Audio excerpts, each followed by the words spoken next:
একটা প্রেমের সম্পর্কে দুটো সম্ভাবনা। একটা হচ্ছে আপনার প্রেম পরিণতি পাবে, আর না হয় পরিণতি পাবে না। পরিণতি না পাওয়ার ক্ষেত্রে হয় ধরুন ব্যাপারটা মিউচুয়াল, কিংবা ধরুন আপনাদের মধ্যে কোনো তিক্ততা নিয়ে সম্পর্কটা শেষ হয়েছে, কেউ একজন ধোঁকা দিয়েছে অপরজনকে। এই ক্ষেত্রে যাকে নিয়ে আপনি অধিকারের বড়াই করতেন, সবার কাছে বলে বেড়াতেন সে মানুষটা কতটা সঠিক আপনার জীবনে, সবাইকে দেখিয়ে দেখিয়ে বলতেন যে সে আপনার কাছে সব, যার জন্য সারা পৃথিবীর সাথে আপনার লড়াই করেছেন, একদিন দেখবেন যে এমনভাবে হারা গেল যেন আপনার জীবনে সে কখনো ছিলই না।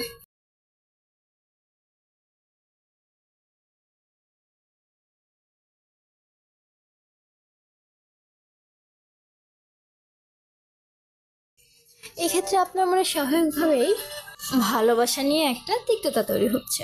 আপনি ভাবছেন যে জীবনে আপনি তাকে বিয়ে করবেন বা সম্পর্কে যাবেন যে আপনাকে ভালোবাসবে, কারণ তখন আপনার মনে হবে সম্পর্কে ভালোবাসাটা খুব দরকার আপনার।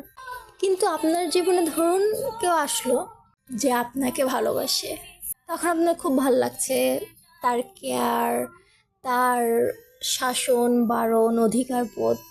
কিন্তু একটা সময় কি হবে বলুন তো, তার প্রতি যদি আপনার সেম ভালোবাসা সেম এফোর্টটা কাজ করে, তাহলে সম্পর্কটা খুবই স্ট্রং হবে। কিন্তু কোনোভাবে যদি আপনি তার উপর এই মোহ বা এই মায়াটা কাটায় ওঠেন, তখন কি হবে, আপনার সেই সম্পর্কটাকে বদ্ধ মনে হবে, অস্বস্তিকর মনে হবে, মনে হবে এই সম্পর্কটা আপনার জন্য না। তাই যতই আমরা বলি আমাকে যে ভালোবাসবে তাকেই আমি বিয়ে করব, এটা কিছুটা আবেগের কথা হলেও বাস্তবতায় সেটা পরবর্তীতে আর কাজ করে না।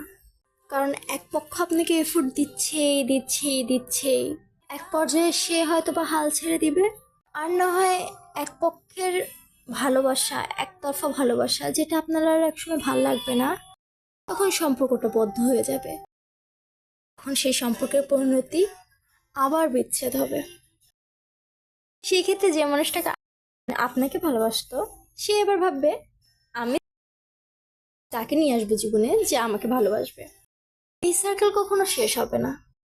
তাই আমি কাকে ভালোবাসি, কে আমাকে ভালোবাসে, এর থেকেও বেশি জরুরি যে সম্পর্কে আমরা আছি, একজন আরেকজনকে সমান শ্রদ্ধা, ভালোবাসা, এফোর্ট দিয়ে আগলায় রাখি, সম্পর্কটাকে ধীরে ধীরে ধীরে বড় করি, যত্ন দিয়ে মায়া দিয়ে ভালোবাসার গাছটাকে, সংসারের গাছটাকে আরও বড় করি।